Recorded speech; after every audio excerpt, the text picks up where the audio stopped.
Hey guys, hope you all are doing great. आज मैं एक बार फिर आपको अपने साथ ले जाने आया हूँ। तो चलो आज फिर एक बार आपका हाथ थाम के लेके चलते हैं आपको एक और सफ़र में अपने साथ हम सफ़र बनाकर। So let's go. क्या ढूंढ रहे हो? क्या है जो खो गया है तुम्हारा?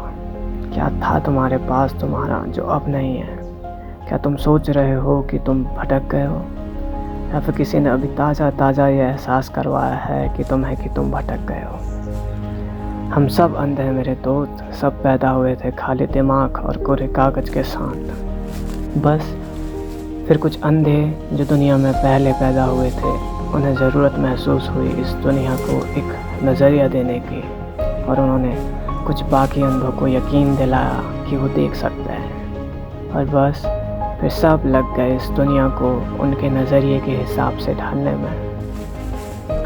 अब अगर तुम्हारे सपनों की दुनिया इन अंधों की टुकड़ी की सपनों की दुनिया से नहीं मिलती, तो बेशक वो तुम्हारा मजाक ही उड़ाएंगे। तुम्हें उनके सपने हकीकत बताकर बेचने की पूरी कोशिश भी करेंगे। कभी इस रंग में तो कभी उस रूप में बताएंगे तुम्हें कि कैसे तुम्हारे सपने सिर्फ सपने हैं और कैसे उनके सपने हकीकत हैं। पर मत बहकना, मत भटकना।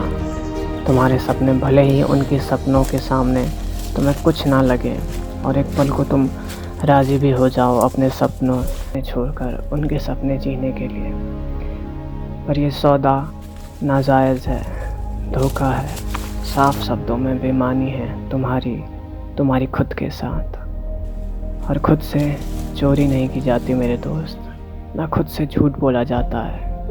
ये सब दूसरों के साथ एक बार के लिए कर सकते हो, पर खुद के साथ नहीं। खुद तुम हमेशा जानते हो कि क्या सच है और क्या झूठ। और अगर तुमने उनके सपने सच मान के जी भी लिए, तो क्या एक दिन तो सपने से जागोगे ही, और जागने के बाद सपनों में कमाया हुआ धन, कमाई हुई दौलत, शोहरत कितनी देर पास ठहरती है। सपने तो सपने हैं, एक दिन तो बिखरेंगे ही, रोज चाहे तुम्हारे हों या किसी और के उधार। बस फ़र्क इतना होगा अपने सपनों को जीने में और दूसरों के सपनों को जीने में, कि अपने सपने जीने के बाद जागने में ये मलाल नहीं रहेगा कि एक तो पूरी ज़िंदगी भर सपनों में बिता दी, और वो भी साले खुद के नहीं थे। खुद के सपने में कम से कम ये तो कह सकोगे कि जैसे भी थे मेरे खुद के तो थे। एक आत्मसंतोष तो होगा तुम्हें। कैसा लगेगा किसी कलाकार जब वो खूब मेहनत से एक तस्वीर बनाए और उस तस्वीर में कोई दूसरा रंग भर के चला जाए। हालांकि इस बात की संभावना है कहीं कि हो सकता है वो तस्वीर को बेहद खूबसूरत बना दे, पर अगर तस्वीर उसके रंग भरने के बाद खूबसूरत बन भी गई, तो क्या वो कलाकार ईमानदारी से ये कह पाएगा कि ये कला उसकी खुद की है? जब तुम्हारे खुद के जीवन का अधिकार ही तुम किसी और को दे बैठे हो, तो फिर इस जीवन में जीवन जैसा शेष रह क्या गया है? तो मत जियो किसी की शर्तों में कि तुम्हारा खुद का जीवन है, और हर निर्णय भी इस जीवन का सिर्फ और सिर्फ तुम्हारा होना चाहिए। ये जीवन संघर्ष है जो पैदा होने के पहली सांस से शुरू हो जाता है और मरने के उपरांत ही ख़त्म होता है।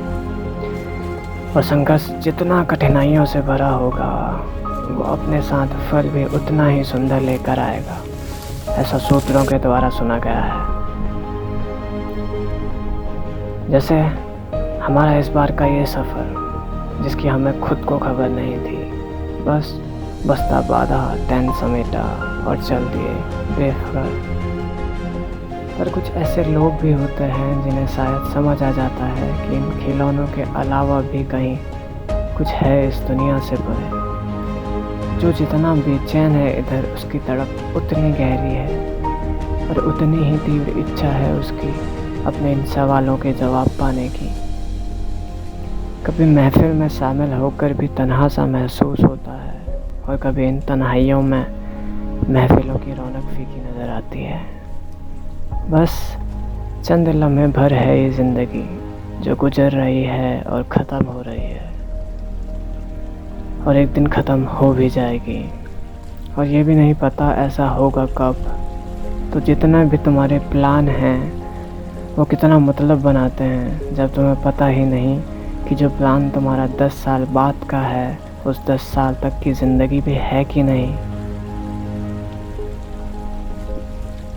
तो बंधे हुए उस पंछी को ढूंढो जो तुम्हारे अंदर कैद है, छटपटा रहा है, उड़ने को मचल रहा है खुली हवा में, जो बेफिक्र होकर बस निकल जाना चाहता है, जो हर बार कहता है तुमसे कि इस बार केदारनाथ का ट्रिप पक्का।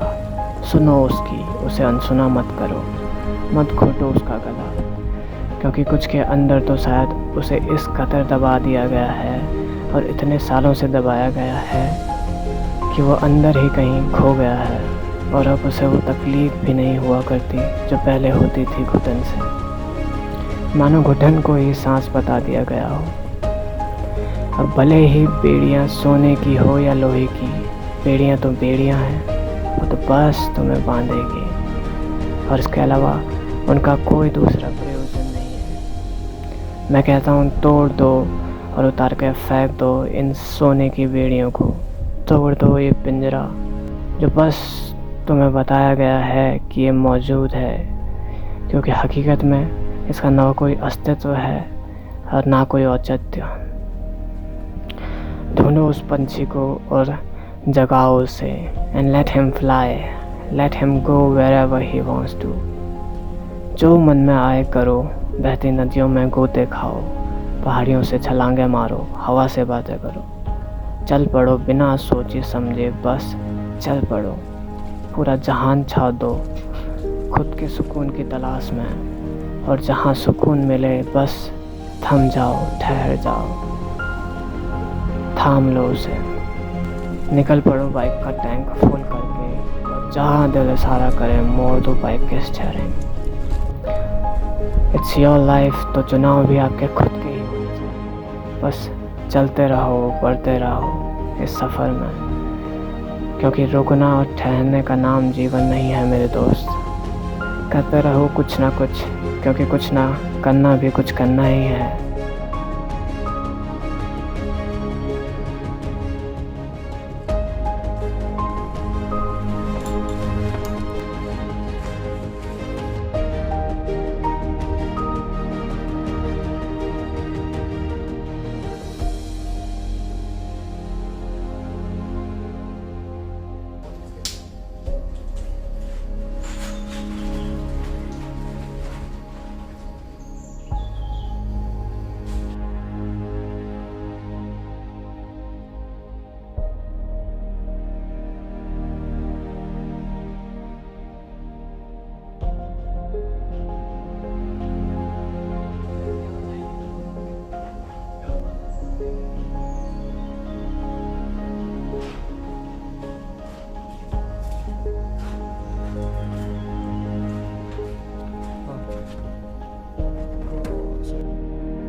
जब खेल है तन्हाई तो उसे दूर मत भागो, बैठ जाओ उसके साथ ही अकेले, उसे एक अवसर मान के, क्योंकि वो तुम्हें तुमसे मिलाने का अवसर है, तुम्हें ये एहसास दिलाने का अवसर है कि तुम्हारे अंदर है एक इंसान जिसे बस हर बार तुम सुनकर भी नहीं सुनते और देखकर भी नहीं देखते। एक बार उसकी सुनकर तो देखो, उसके साथ बैठकर बात करके तो देखो, फिर उसके बाद ज़िंदगी जीने का मज़ा ही कुछ और ना हो जाए तो कहना।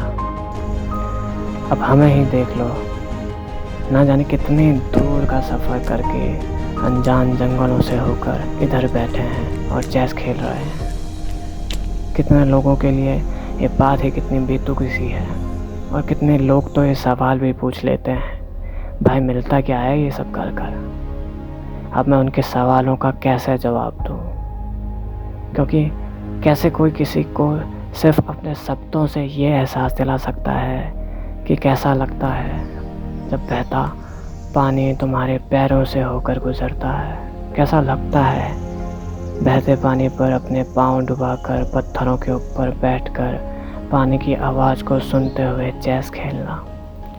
कैसा लगता है इधर एक चाय के प्याले के साथ आराम से बैठकर किसी एक यार के साथ घंटों दिल की बातें करना, कभी उससे ढेरों किस्से सुनाकर तो कभी उसके ढेरों किस्से सुनकर, कभी बीते लम्हे याद करके तो कभी बस यूं ही चुपचाप खामोश होकर साथ बैठकर।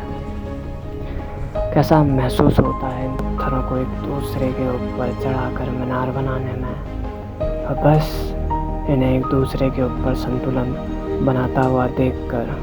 कैसा महसूस होता है जब तुम्हारा मन इन वादियों में खुद का संतुलन खोज लेता है और बस रम जाता है अपने आसपास की हर एक चीज़ में। ये नामुमकिन सा है, क्योंकि मैं कितनी भी कोशिश क्यों ना कर लूँ, मैं कभी भी इन एहसासों को शब्दों में कैद नहीं कर पाऊँगा, क्योंकि ये सब कुछ शब्दों से परे है।